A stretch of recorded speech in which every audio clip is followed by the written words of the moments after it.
Assalomu alaykum aziz ustozlar. Mana bugun video darsimizda sizlarga BCB jadvalini tayyorlashni o'rgatamiz. BCB jadvalimizda mana o'quvchilarning ism familiyasini tushirib olingandan keyin demak ballar har bir topshiriqqa qo'yiladigan ballar mana tepasiga yozuvsiz bo'ladi. Bu yerda va jami ball. Undan keyin mana har bir topshiriqqa berilgan maksimal balli qo'yiladi va mana bu yerda o'sha ball bo'yicha foiz. Demak, foizni qarang, mana H5 bilan mana bu yerda 25 ball bo'lib qolgan, bu yerda 50 ball. Mana shuni 50 ball qilib va shuni ko'paytiramiz 100 ga. Va shundan keyin demak mana bunday ko'rinish kelib chiqadi. Excelni o'zining funksiyasidan foydalanib mana shu yerda ana buni to'g'risiga keltirib tortib olishimiz kerak. Demak, bu yerda hammasi xuddi shunday ketgan.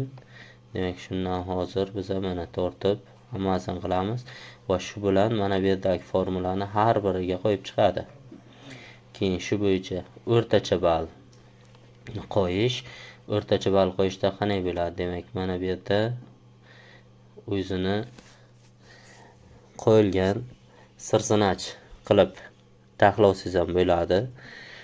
Agarda sirzinach qilishga qiynalsangiz, oddiy o'zimiz qo'lda ham taxlasak, yozsak bo'ladi. Sirzinach qilishda qanday? Boshdagi 5-qator bilan oxirgi 20-qatordagi o'quvchi sonini bir-biriga bo'lsa ham qiladi. Bo'lmasa bunday qilib qo'lda qilamiz.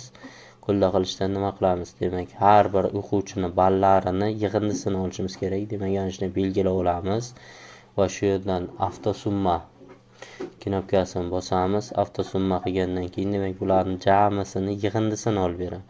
Keyin yig'indisini olib bergandan keyin bu yerda jami 16 ta o'quvchi bormi? Demak, shuni 16 ga bo'lib olishimiz kerak. Demak, mana o'sha ball chiqdi va unda ham endi Excel funksiyasidan foydalanib har biriga shu ballni qo'yib chiqamiz. Keyin bu o'rtacha ballni foizi. O'rtacha ballni foizini ko'rishimizda o'rtacha ball foiziga qaraymiz. Demak, o'rtacha ballni 100 ga ko'paytirib maksimal ballga bo'lishimiz kerak. Demak, o'shanda o'rtacha ball 21-qatorda turibdi va shuni mana maksimal ball bu yerda yozilgan. Shuni ko'paytiramiz 100 ga va bo'lamiz S4 ga. S4-qatorda yozilgan. Demak, shu bo'yicha ketadi. Demak, mana bu yergacha keldi. Endi qarang. Ballar ikki xil bo'lib qoldi. To'g'ri bo'lsa hujjatimiz mana shu yerdagi 38 va 6 bilan 41% bir xil chiqishi kerak. Demak, bu yerda xatomiz mana bu 38 va 6 da 17 o'quvchi berilgan, bizda 16 ta. Shu 16 ta qilsak mana bir ballar bir xil bo'ldi. Bu yerda maktab o'qituvchisi va hokazo sana BCBlar yozilgan bo'lishi kerak. Xuddi shunday qilib taxlab olamizda, ortiqcha joylarni o'chirib tashlab.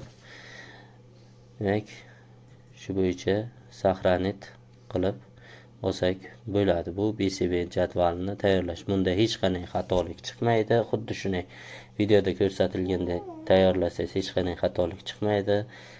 Zavishlar boshqalar masalan xato deb bilmaydi. Sog' bo'linglar, savollaringiz bo'lsa yozib qoldiring.